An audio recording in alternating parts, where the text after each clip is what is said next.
아멘.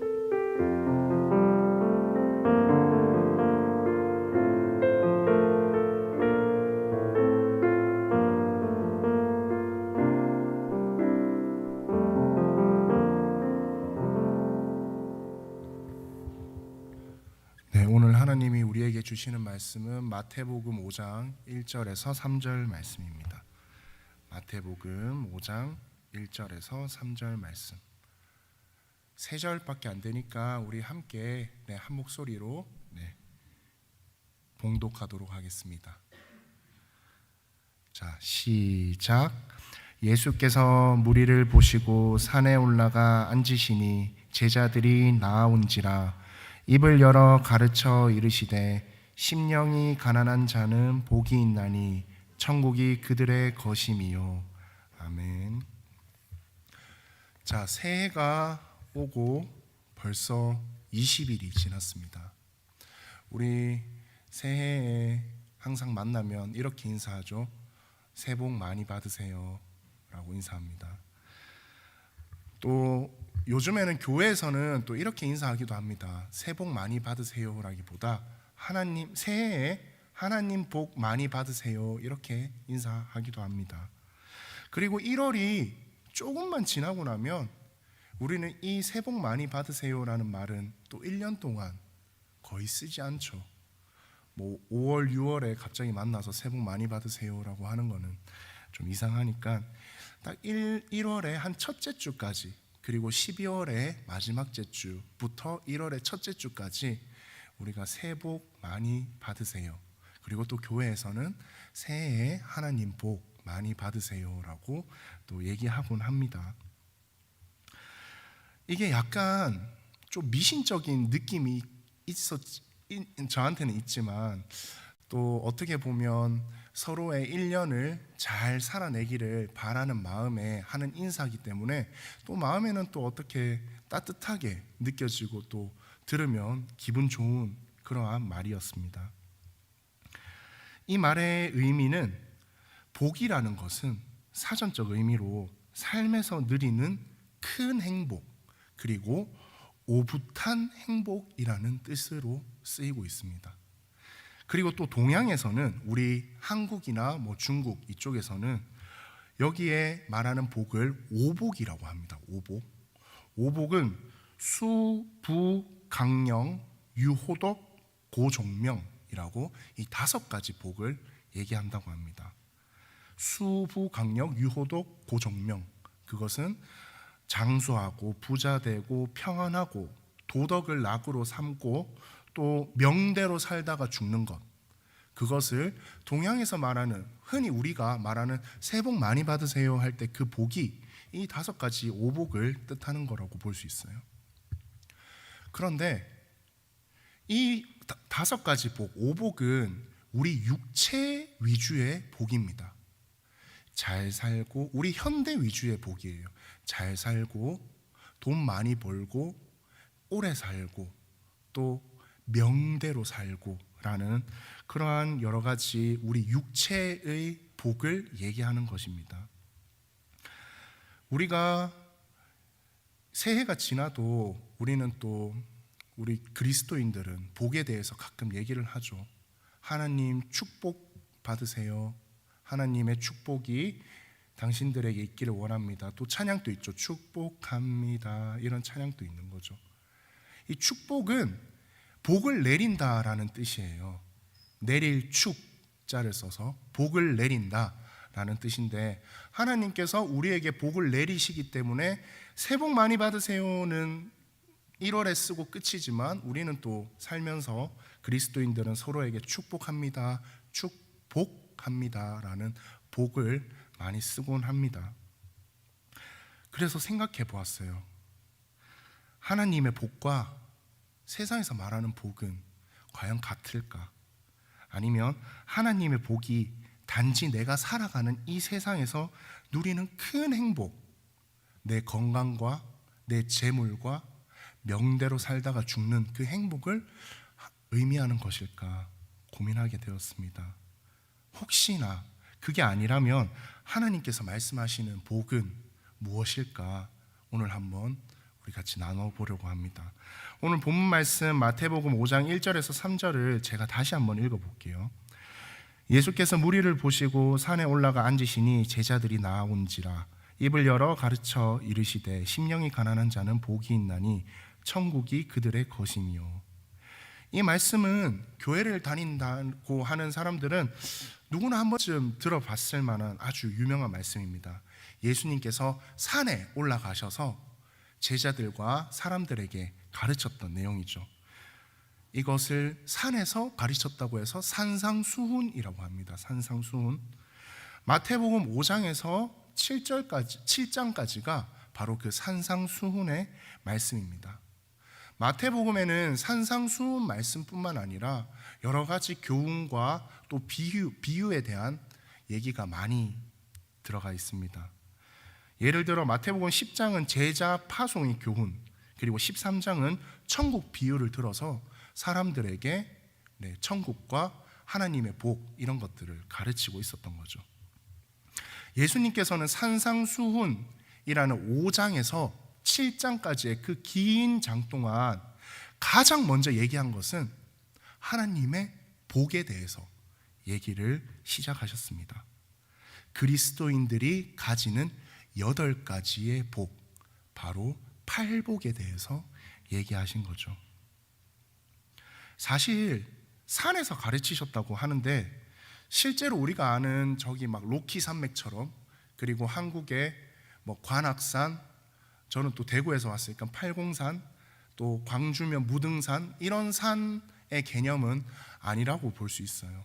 여기서 말하는 산은 예수님께서 가르치실 때 가버나움이라는 지역 근처에 있는 한 언덕에서 제자들이랑 사람들에게 말씀을 전했습니다. 그 갈릴리 호수 근처였기 때문에 이렇게 호수가 물에 잠기려면 이런 언덕이 생기겠죠. 그 언덕에서 사람들이 아래쪽에서 앉고 예수님이 위에 서셔서 또 말씀을 전했기 때문에 이것을 산상수훈이라고 합니다. 현재 그곳에는 예수님의 흔적은 따로 남아있지 않고 그곳에는 팔복교회라는 교회가 세워져서 지금까지도 예배를 드리고 있다고 합니다. 산상수훈의 주제는 오늘 우리가 함께 나눌 천국 시민의 복뿐만 아니라 계명의 실행, 또 기도, 구제, 물질 생활, 관용, 진실, 이런 어려운 말들이 많죠. 이런 것들이 다 산상수훈에서 하나님께서 예수님께서 우리에게 가르치고 계시는 그 말씀입니다. 즉 산상수훈은 사람과 사람과의 관계를 가르치셨던 게 아니었어요. 우리와 하나님과의 관계를, 나와 하나님과의 관계를 가르치셨던 거기 때문에 우리가 인간적인 생각으로, 인간적인 윤리적인 에티컬한 생각으로는 이해할 수 없는 말들이 굉장히 많았습니다. 산상수훈에서 산상이 산 위에라는 의미라면 수훈은 후대에까지 가르친다, 우리까지 가르치는 거죠. 예수님께서 2000년 전에 얘기를 하셨지만 이 말씀은 그 당시의 제자들이랑 그 당시의 사람들에게 가르쳤는 것뿐만 아니라 지금 우리에게도 말씀하고 계시는 겁니다. 그러므로 우리는 이 산상수훈을 우리 신앙의 기준으로 삼아야 됩니다. 제가 1월 달이 들어서 2번째 설교인데 왜 산상수훈을 들고 왔냐 하면 우리는 하나님의 복을 받아야 되는데 그 하나님의 복을 받으려고 우리가 살아가고 있는 거잖아요. 하나님의 복을 받으려면 그 8가지 복, 8복을 받으려면 어떻게 해야 되는지 예수님께서 정말 친절하게 지금 2023년 1월 20일 금요일에 여기 앉아있는 여러분들 한 명 한 명에게 말씀하고 계시는 것입니다. 산상수훈에서 가장 먼저 나오는 8가지 복을 받은 사람은 다음과 같습니다. 오늘 말씀에도 나왔던 심령이 가난한 자, 그리고 애통하는 자, 온유한 자, 의에 줄이고 목마른 자, 긍휼히 여기는 자, 마음이 청결한 자, 회복하게 하는 자, 의를 위해 박해받는 자라고 말합니다. 이 복들은 여러분들, 이 복을 받는 사람들의 기준을 보면 우리가 생각하는 그 복이랑 다른 것 같습니다. 우리가 세상적으로 생각하는 복은 행복하고 기쁜 일만 가득하고, 제가 아까 사전적 의미를 얘기했죠. 오붓한 행복이라고 했는 게 세상적으로 말하는 복입니다.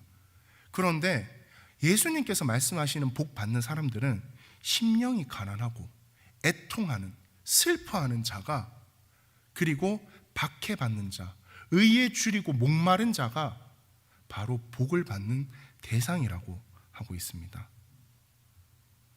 그래서 우리는 예수님께서 말씀하시는 이 하나님의 복은 우리 육체를 위한 복이 아니라, 내가 잘 먹고 잘 살고 키가 크고 살이 찌고 배가 부르고 이런 복이 아니라 내 영혼을 위한, 내 마음을 위한 복이라는 것을 여러분들 꼭 기억하셔야 됩니다.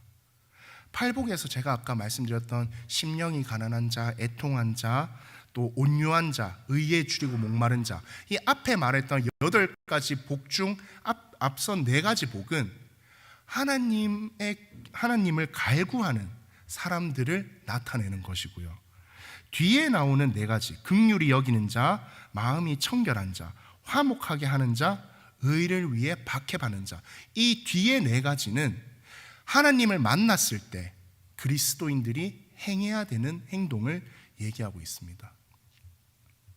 세상의 복은 현재 우리 육체로 누리고 있는 것입니다. 그러나 천국의 복, 우리 마음의 복, 우리 영혼의 복은 천국에 있기 때문에 우리 미래에 누리는 거죠. 그리고 오늘 우리는 그 복을 위해서 고난 속에 살고 있다는 것을 기억해야 됩니다. 하지만 그 고난도 육체의 고난임을 여러분들이 잊지 마셔야 됩니다. 오늘 본문 말씀에는 심령이 가난한 자는 복이 있다고 말씀하십니다. 여기서 알 수 있는 것이 육체의 가난이 아니에요. 심령, 내 영혼, 내 마음이 가난해야 된다는 것이죠. 내가 하나님의 복을 느끼고 기뻐하는 것은 내 육체가 아니라 바로 내 마음입니다. 잠언 4장 23절은 이렇게 말하고 있습니다. 모든 지킬 만한 것 중에 더욱 네 마음을 지켜라. 생명의 근원이 이에서 남이니라. 여러분들, 우리는 마음을 지켜야 합니다. 그래야 하나님의 복을 전적으로 우리 마음속에, 우리 영혼에 받을 수 있습니다. 왜냐? 하나님의 복은 우리 영혼을 향하고 있는 거거든요. 내 육체로서 그냥 기뻐하고 복을 받으려고 하면 하나님의 복을 받을 수 없습니다. 하나님의 복을 받으려면 내 마음으로 받아야 되는 게 바로 하나님의 복입니다. 그러면 조금 더 풀어서 설명하면, 내 마음이 가난한 자, 심령이 가난한 자는 어떤 자를 뜻하는 걸까요? 바로 하나님 앞에서 내 영혼이 거지라는 것을 고백할 수 있어야 됩니다. 내 영혼이 하나님 앞에서 아무것도 가지지 않은 자라고 고백할 수 있어야 되는 것입니다. 신앙에 대해서, 또 의에 대해서, 사랑에 대해서 하나님 앞에서 저는 아무것도 가진 게 없는 자입니다. 저 사랑 많은 사람이거든요. 여러분들도 사랑하고 우리 가족도 사랑하고 길거리 가다가 불쌍한 사람 있으면 사랑의 마음이 듭니다. 하지만 내 사랑은 하나님 앞에서 보잘것없고 바닥을 기는 그 거지와 같은 그러한 사랑에 불과하다라는 것을 깨닫고 고백할 줄 알아야 그게 바로 심령이 가난한 자입니다. 이 심령이 가난하다는 것에 대해서 어떨 때는 잘못 해석하기도 해요. 동일한 말씀이 사복음서에 누가복음에도 이렇게 나옵니다. 누가복음 6장 20절을 보면 예수께서 눈을 들어 제자들을 보시고 이르시되 너희 가난한 자는 복이 있나니 하나님의 나라가 너희 것이니요. 이 말씀에는 심령이라는 말이 없습니다. 그냥 너희 가난한 자들은 복이 있다라고 합니다. 그래서 혹자는 오해를 하기도 해요. 영혼의 궁핍함보다는 육체의 가난함을 강조합니다. 목회자는 또 이렇게 성직자는 가난해야 돼. 그리스도인들은 가난해야 돼. 가난하고 내 것을 나눠줘야 돼. 라고 이 말씀을 잘못 덧붙이는 거죠. 하지만 사실 가난이 미덕이거나 가난이 신앙생활에 유익이 된다, 가난해라 라고 하는 말씀은 성경 어디에도 찾아봐도 없습니다. 어떻게 보면 가난이 우리가 하나님을 믿고 하나님을 섬기고 누군가에게 봉사할 때 우리의 발목을 잡는 또 걸림돌이 될 수도 있어요. 그렇다고 하나님께서 성경에 너 부자 돼야 돼 라고 하시지도 않았던 거죠. 여기서 키포인트는 뭐냐 하면 부자든 가난하든 육체의 것은 하나님께서는 단 하나의 관심도 없으십니다. 여기서 육체의 부자, 내가 실질적으로 돈을 가지고 있고 그러한 것들은 우리가 처음 얘기했던 새해 복 많이 받으세요, 여러분 부자 되세요 하는 광고 혹시 아시나요, 여러분? 네, 그런 광고가 있었습니다. 네, 부자 되라고 하는, 그러한 복 받으라고 하는 것은 그것은 육체의 우리 현실적인 복일 뿐입니다. 우리가 하나님의 복을 바란다면 내 영혼이 가난한지, 내 영혼이 하나님 앞에서 가난하지 않은지에 대해서 집중해야 됩니다. 우리가 부자이든 가난하든 그것은 크게 하나님께는 중요하지 않습니다. 우리는 나약하고 우리는 쉽게 쓰러지기 때문에 작게 돈이 없어도, 작게 경제적 힘듦이 와도 우리는 쉽게 무너지죠. 하지만 무너지는 우리를 보면서 슬퍼하시는 하나님이시고, 하나님께서 얘가 가난한지 부자인지를 보는 것은 영혼이 가난한지 영혼이 부자인지를 보고 계십니다. 하나님 앞에서 무릎 꿇고, 하나님, 나는 사랑이 없는 사람입니다. 하나님의 사랑을 채워주세요. 하나님, 나는 예수에 대한 지식이 없는 사람입니다. 그 지식을 채워주세요. 하나님, 나는 의의가 없는 사람입니다. 의의를 채워주세요. 끊임없이 여러분, 하나님께 채워달라고 기도해야 됩니다. 그게 바로 가난한 사람입니다. 심령이 가난한 자는 복이 있다고 했습니다. 우리가 심령이 가난한지 내가 내 자신을 한번 돌아보세요. 내 마음은 각자 다 알 겁니다. 각자의 마음은 내 심령이 가난한지 안 가난한지. 안 가난하면 이제 가난하게 되세요. 가난하게 되세요. 하나님 앞에서 무릎 꿇고 나는 하나님 앞에서 나는 거지입니다 라고 고백할 수 있는 여러분이 되시기를 간절히 바랍니다. 성경에 하나님을 사랑한 인물들도 자신의 심령이 가난한 이야기를 종종 하곤 합니다. 사사기 6장 15절을 보면 기드온이 이런 말을 합니다. 그러나 기드온이 그에게 대답하되, 오 주여, 내가 무엇으로 이스라엘을 구원하리이까? 보소서, 나의 집은 므낫세 중에 극히 약하고 나는 내 아버지 집에서 가장 작은 자니이다 하니. 이것은 하나님 앞에서 납작 엎드리는 것을 얘기하고 있습니다. 또 누가복음 5장 8절에도 베드로가 이런 얘기를 합니다. 시몬 베드로가 이를 보고 예수의 무릎 아래에 엎드려 이르되 주여, 나를 떠나소서, 나는 죄인이로소이다. 나는 죄인이로소이다. 내가 죄인이기 때문에, 나에게 의의가 없기 때문에 하나님 나한테 의의를 주세요.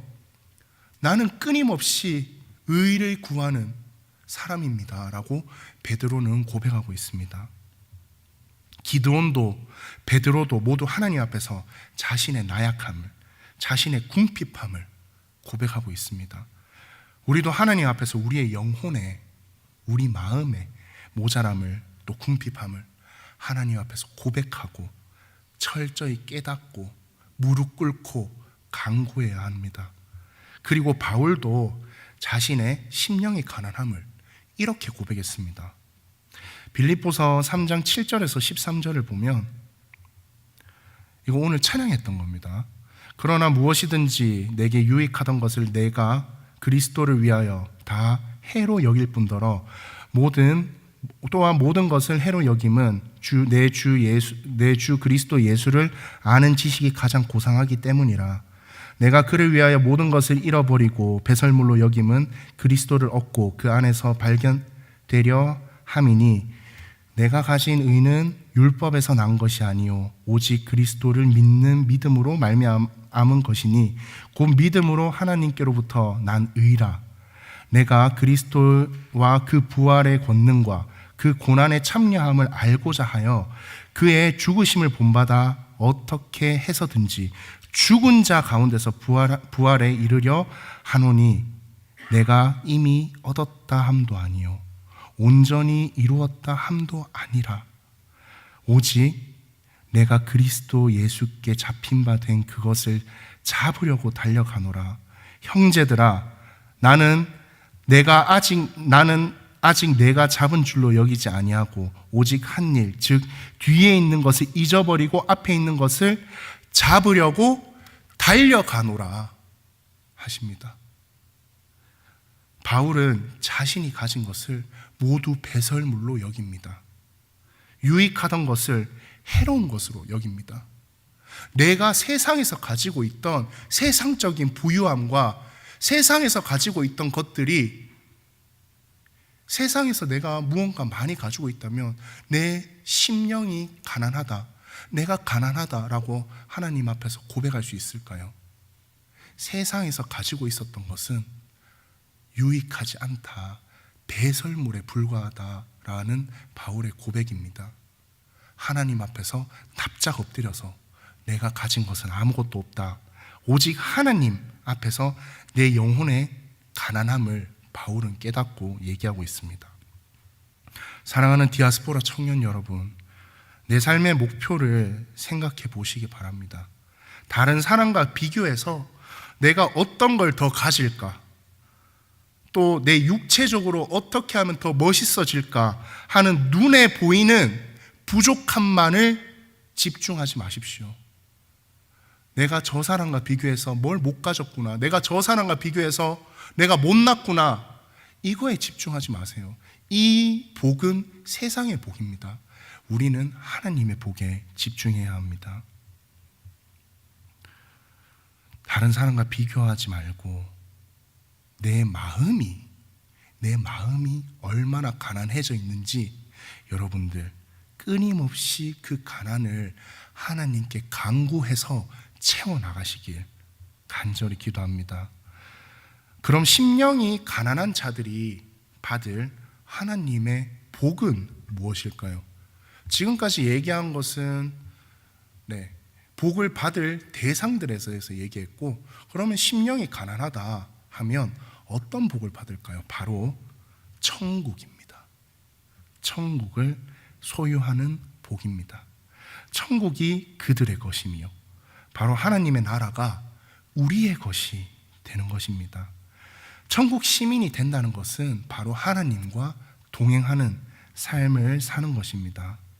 하나님과 동행할 때 그곳이 바로 천국이죠.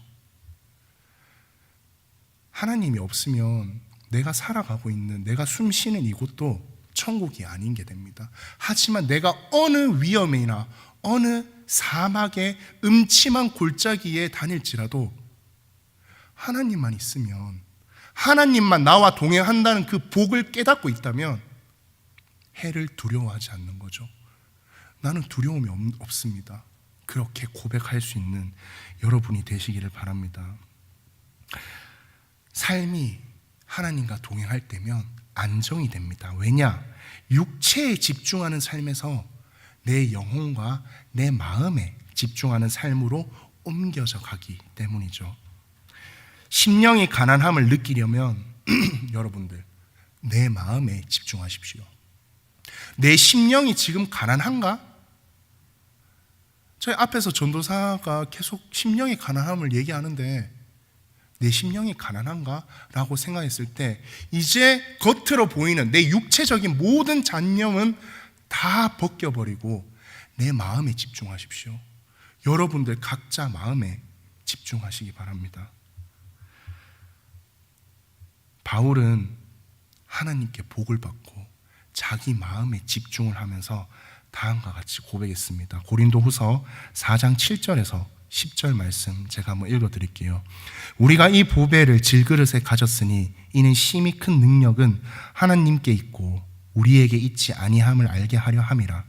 우리가 사방으로 우겨쌈을 당하여도 쌓이지 아니하며 답답한 일을 당하여도 낙심하지 아니하며 박해를 받아도 버림받지 아니하며 거꾸로 뜨림을 당하여도 망하지 아니하고 우리가 항상 예수의 죽음을 몸에 짊어짐은 예수의 생명이 또한 우리 몸에 나타나게 하려 함이라. 여러분들, 우겨쌈을 당해도 답답한 일을 당해도 거꾸로 넘어뜨림을 당해도 바울은 끄떡하지 않습니다.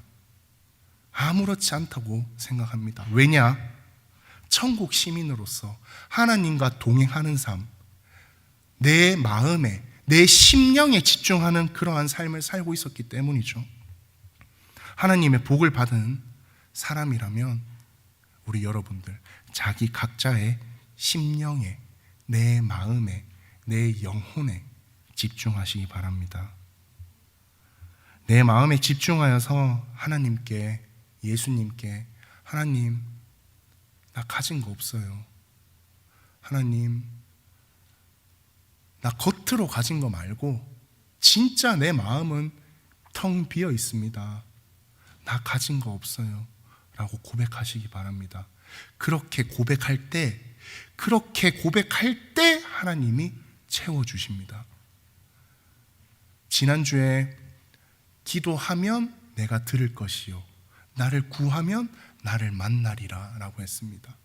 우리 기도가 없으면 하나님께서는 지켜만 보실 거예요. 하지만 우리가 기도하는 순간 내 마음을 하나님께서 채워주실 것입니다. 토끼 사냥을 갈 때 여러분들 사냥꾼이 사냥개를 한 마리만 데리고 가지 않는다고 합니다. 사냥개를 3마리, 많게는 5마리씩 이렇게 데리고 가서 탁 풀어놓는 거죠. 그러면 강아지가 아니죠. 사냥개죠. 사냥개가 이렇게 두리번 하면서 저 멀리 토끼를 탁 발견한 한 사냥개가 다다다닥 뛰쳐나가요. 그러면 옆에 있는 사냥개들도 다 똑같이 따라서 뛰어갑니다. 저기 뭐가 있는지도 몰라도 누가 한 명 일단 뛰어가니까 따라가는 거죠. 그렇게 5마리의 사냥개가 달려가다가 대부분의 사냥개는 토끼를 발견하고 뛰어간 사냥개 말고는 대부분 중간에 섭니다. 포기합니다. 하지만 토끼를 발견하고 뛰어간 사냥개는 끝까지 토끼를 쫓는다고 합니다. 왜냐? 목표를 봤거든요. 내가 달려갈 곳을 봤거든요. 여러분들, 오늘 하나님께서 그리고 2000년 전 예수님께서 우리 그리스도인들에게 토끼를 보여주셨습니다. 어떻게 살아야 되는지 그 토끼를 보여주신 겁니다. 2000년 전 친히 우리에게 보여주신 그 토끼, 우리가 어떻게 살고 어떤 복을 갈구하면서 살아야 되는지에 대한 그 토끼를 2023년 이제 시작하는 이때 우리 디아스포라 청년 모두가 그 토끼, 그 목표의식을 가지고 살았으면 좋겠습니다. 당장 현실 세계에 만족하는 복을 구하는 게 아닙니다. 하늘에 신령한 복을 탐하는 겁니다. 얼마나 멋집니까? 우리 세상에 살 때 길어야 100년, 지금 100년까지 살까요? 80년 이렇게 살겠죠. 그리고 천국에 가서는 영원의 삶입니다. 여러분들, 하나님을 믿고 천국을 믿는다면 우리는 하나님의 복을 갈구해야 합니다. 그것을 목적으로 삼고 우리의 토끼로 삼고 하나님의 복을 따르는 천국을 갈구하는 그러한 것들을 우리의 토끼, 우리의 목적으로 삼고 올해를 살아가는 우리 디아스포라 청년부가 되기를 또 간절히 원하고 또 바라고 또 기도합니다. 우리 찬양팀 앞으로 나와주시고요.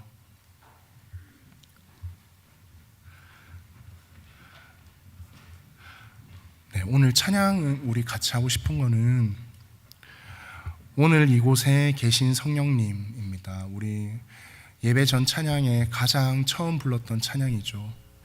근데 이 찬양 가사를 하나하나 묵상하면서 여러분들, 제가 여러분들과 꼭 함께 나누고 싶었던 것이 있었어요. 앞에 가사도 너무 좋죠.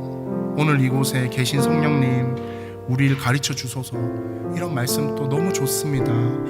그런데 심령이 가난함을 나타내는 게 있어서 제가 함께 나누려고 합니다.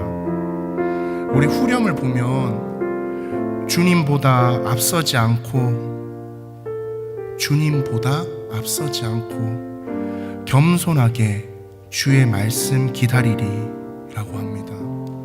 여러분들, 이게 바로 우리 그리스도인들이 얘기하는 겸손입니다. 나 저 친구보다 잘났어, 나 저 친구보다 잘났어 해서 그게 교만이 아니라, 나 저 친구보다 너가 더 잘하지, 너가 더 멋지지, 너가 더 예쁘지, 그게 교만이 아닙니다. 그게 겸손이 아닙니다. 사람과 사람과의 관계에서 너가 나보다 낫다 라고 하는 겸손은 그리스도가 얘기하는 겸손이 아닙니다. 그 답은 가사에 나와 있습니다. 주님보다 앞서지 않고 겸손하게 라고 합니다. 여러분들, 내 삶의 비교는, 내 삶의 가난함을 고백하는 것은 하나님과 나와의 대화입니다. 다른 사람보다 내가 더 잘났다고 얘기한다고, 다른 사람이 나보다 더 멋지다고 얘기한다고 교만하거나 겸손한 게 아닙니다. 여러분들, 하나님보다 내가 앞서면 교만입니다. 하나님보다 앞서지 않고 하나님보다 뒤에서 나를 채워주세요, 나를 채워주세요 라고 하는 게 겸손입니다. 우리 겸손한 사람들이, 겸손한 청년들이, 겸손한 그리스도인들이 되어 살아가길 바랍니다. 우리가 살아갈 때 우리의 비교 기준을 사람에 두지 마세요. 내 육체에 두지 마십시오.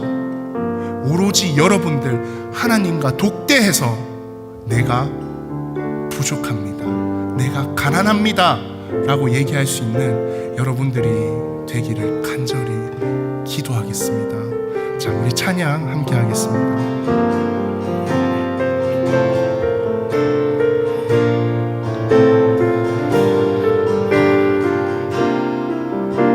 오늘 이곳에 계신 성령님, 오늘 이곳에 계신 성령님, 우리에게 말씀하시고 우리를 가르치소서. 오직이라 열어주시고 주의 빛으로 밝혀 우리를 인도하소서. 우리 한 번 더 찬양하겠습니다. 오늘 이곳에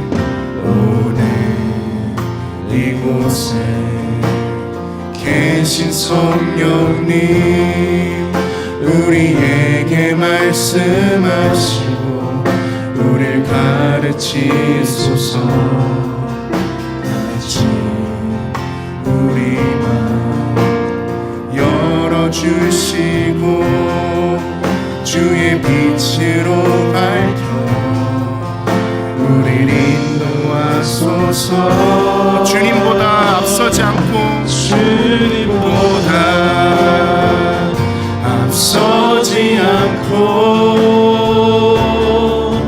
겸손하게 주님의 말씀 기다리니 주님 손에 우리 드립니다. 사랑으로 우리 손 들고 찬양하겠습니다. 주님보다 앞서지 않고 주님보다 앞서지 않고 겸손하게 주님의 말씀 기다리니 아멘.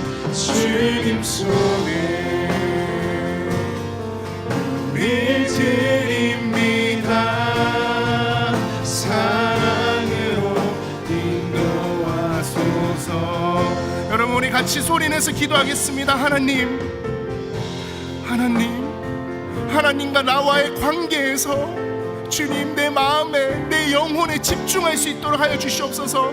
주님 이 세상을 살며 남과 비교하고 내 육체의 모자람으로 하나님께 끊임없이 불평했던 주님 나를 용서하여 주시고 주님 내가 그 잘못을 알고 하나님께 무릎 꿇고 눈물 흘릴 수 있도록 하여 주시옵소서. 주님 우리와 함께하여 주시옵소서. 함께 해달라고 주님 여러분 함께 기도하겠습니다. 하나님 아버지 감사합니다. 주님 우리 디아스포라 청년들을 기억하여 주시옵소서. 주님 우리 청년들이 하나님과 독대하여 주님 하나님을 뜻깊고 따르는 그러한 청년들이 되게 하여 주시옵소서. 주님 심령이 가난하고 내 마음과 내 영혼이 가난하여 하나님께서 채워주시 않으시고는 살 수 없는 그러한 우리 청년들이 되게 하여 주시옵소서. 그러한 청년으로 우리가 살고 우리가 그러한 청년으로 깨닫고 내 영혼과 내 마음과 내 심령에만 집중할 수 있는 그러한 청년들이 될 수 있도록 하여 주시옵소서.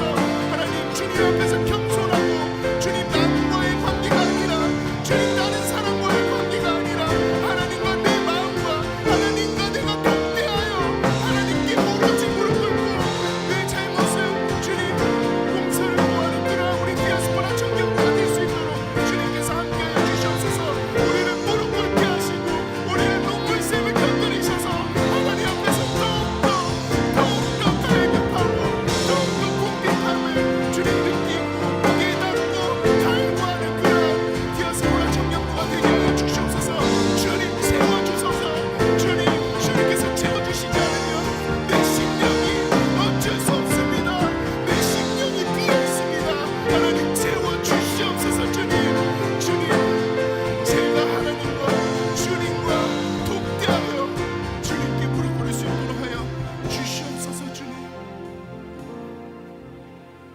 하나님 감사합니다. 주님 2000년 전에 주님께서 이렇게 우리에게 말씀하시고 그 목적을 가지고 우리가 살아갈 수 있게끔 해주심을 감사합니다.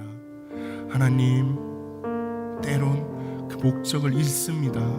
까먹습니다. 기억이 안 납니다. 세상 살다 보면 나보다 잘난 사람, 나보다 많이 가진 사람, 그 사람들에게만 집중하게 됩니다.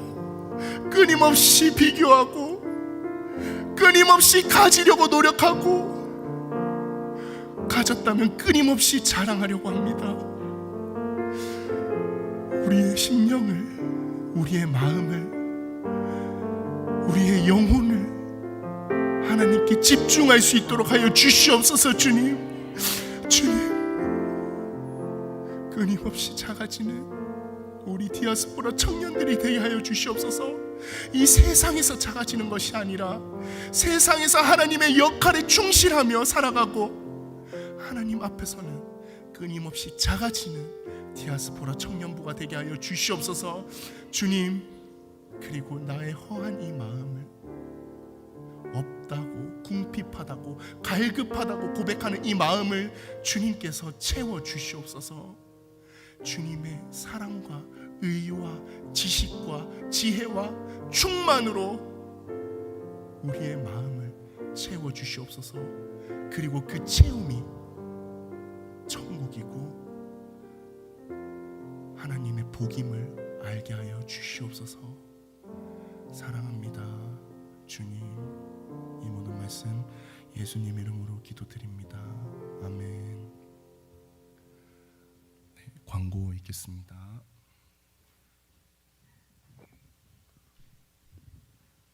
안녕하세요. 한 주 잘 보내셨나요?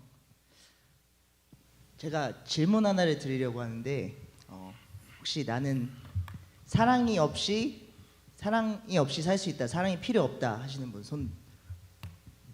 네, 없죠. 네. 저희 다 사랑을 필요로 하고 살아가는데 저희 필요를 채우시는 분이 계세요. 완전하게. 네, 하나님입니다. 하나님이 여러분을 너무나도 사랑하세요. 그래서 그거를 리마인드하는 선에서 2명 정도에게 하나님이 간사님을 사랑하십니다. 이렇게 2명 찍어서 하겠습니다. 시작. 하나님이 간사님을 너무 사랑하십니다.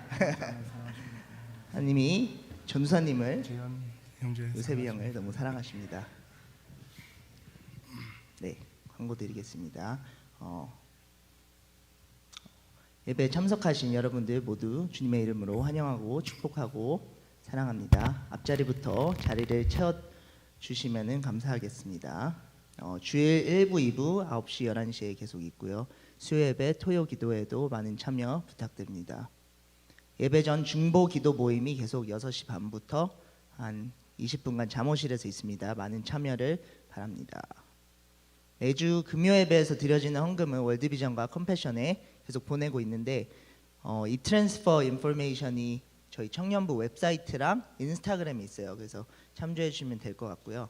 찬양팀 팀원 계속 모집한다고 하네요. 앞에 있는 이혜원 팀장님에게 연락 주시면 되겠습니다.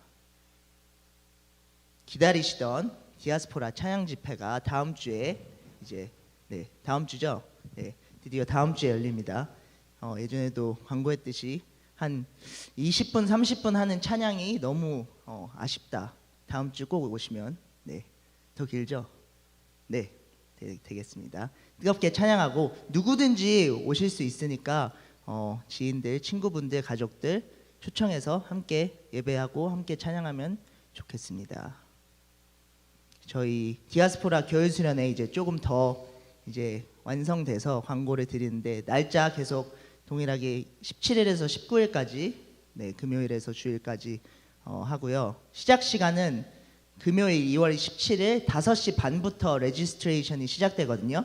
이제 코크랜에 있는 캐네디언 내셔널 베프티스트 컨벤션 센터에서 모이는 겁니다. 그래서 레지스트레이션 및 저녁 식사가 한 5시 반에서 6시 반 사이에 시작되니까 그때까지 그쪽으로 모여주시면 되겠습니다. 이제 라이드 필요하신 분들은 이제 그때 가서 라이드가 그 어레인지가 될 예정이니까 그거는 걱정 마시고요. 회비는 이제 1월 30일까지 내시면 60불이고 그 후부터는 70불이니까 그거 잘 기억해 주시고 목자들에게 회비를 내주시면 되겠습니다. 그리고 목자분들이 이제 회비를 전달해 주실 거기 때문에 기억해 주시고 파트타임은 45불입니다. 저희 수련회 준비물은 침낭, 성경책, 세면도구, 개인 물병 이렇게 가져오시면 되겠습니다. 네. 이제 혹시 새신자 팀에서 없네요. 혹시 새가족 분들은 예배 끝나고 앞에 피아노로 모여주시면은 감사하겠습니다. 네. 회비를 레지스트레이션을 하셨더라도 링크를 이제 목자분들 통해서 받으셨을 거예요. 이제 링크를 레지스트를 링크 통해서 해도 회비를 안 내시면은 이제 1월 31일 전에 60불을 안 내시면은 이제 70불을 2월 1일부터 내셔야 되니까 회비를 내셔야지 레지스트레이션이 컴플리트 되는 걸로 이해해 주시고 그 점 참고해 주셨으면 감사하겠습니다.